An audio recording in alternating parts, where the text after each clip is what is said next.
स्वागत आहे आपले जय भारती मराठी रेसिपीमध्ये। आज आपण बनवणार नाचणीची पौष्टिक इडली।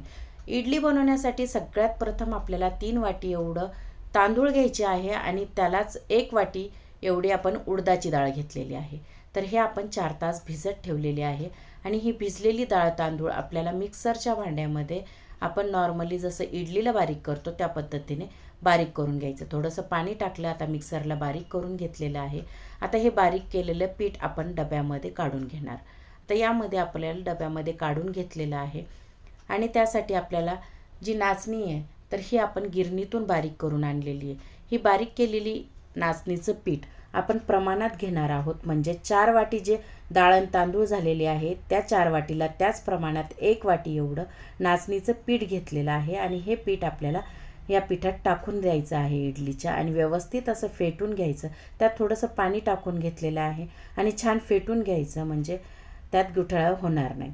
आता हे फेटलेलं पीठ आपण याला झाकण लावून ठेवू आणि रात्रभर ठेवायचं। रात्रभर फर्मेंटेशन झाल्यानंतर तुम्ही बघू शकता सकाळी छान असं हे फुगलेलं पीठ मस्त हलकंसं झालेलं आहे। आता हे व्यवस्थित फेटून घ्यायचं। आता या फेटलेल्या पिठामध्ये आपल्याला चवीपुरतं मीठ टाकून घ्यायचं। मीठ टाकल्यानंतर हे व्यवस्थित फेटून घ्यायचं आणि मग नंतर यात थोडंसं पाणी ॲड करायचं किंवा नसेल ॲड करायचं तर राहू द्यायचं। आता हे आपण इडली पात्रामध्ये इडल्या लावून घ्यायच्या आणि 10 ते 15 मिनटं आपल्याला स्टीम करून घ्यायचं आहे।